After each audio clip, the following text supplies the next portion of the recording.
Hey Precalc, so I just thought I would write down a couple of examples like some of the stuff that we did in class today just to help with your homework tonight. So call these your 7.4b notes, and they're inverse trig functions. We're working more with inverses. For example number 1, if you see something like the tangent of sine inverse of x, the first thing you're going to want to do is make this x over 1. And then we're going to want to draw a triangle for this. So in my triangle,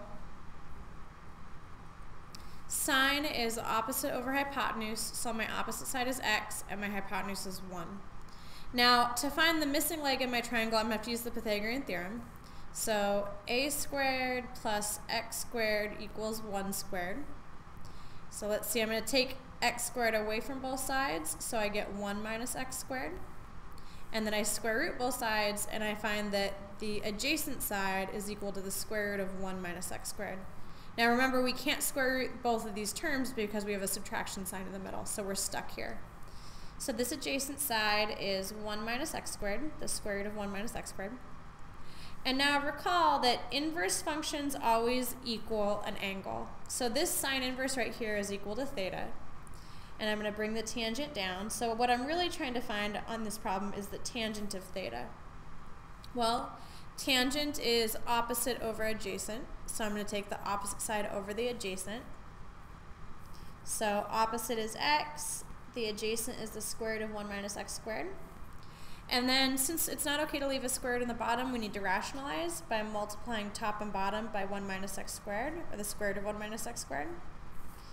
On top I get x root 1 minus x squared, and then a root times a root is something squared.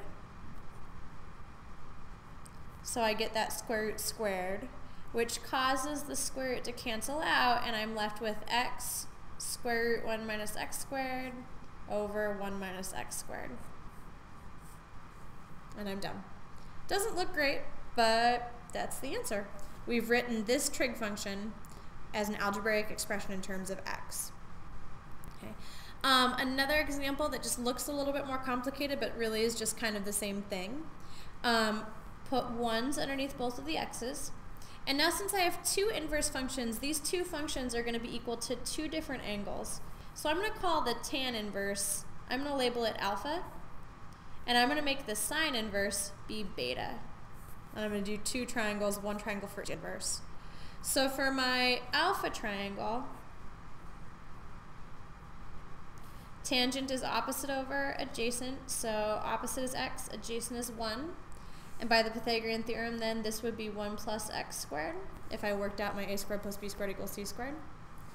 And then my beta triangle,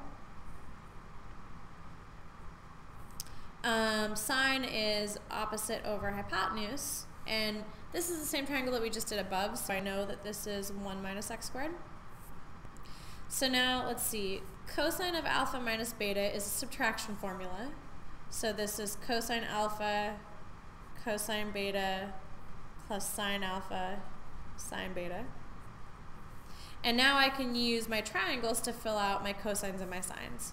So let's see, cosine alpha, I look at the alpha triangle, and it's adjacent over hypotenuse, so 1 over the square root of 1 plus x squared.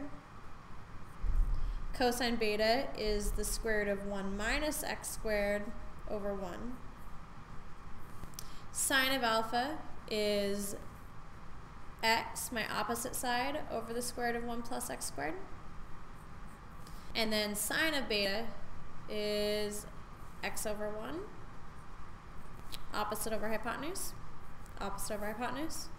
Now I multiply top times top, bottom times bottom, so I get the square root of 1 minus x squared over the square root of 1 plus x squared. Here, x times x gives me x squared over the square root of 1 minus x squared. Okay.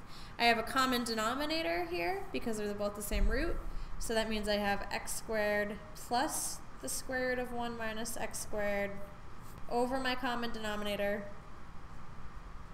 Oh, this is ugly. Okay.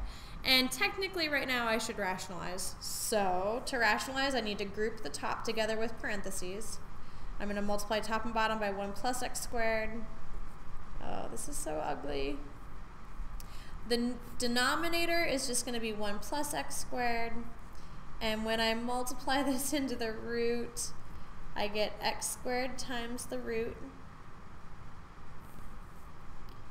And then I notice that these are a difference of squares, so I'm going to get the square root of 1 minus x to the 4th. Because 1 times 1 is 1 when I FOIL. I get a plus x squared and a minus x squared cancel out. And negative x squared times positive x squared is x to the 4th. So, you know, that is ugly as sin, but you guys technically should be able to do it. Good luck with that.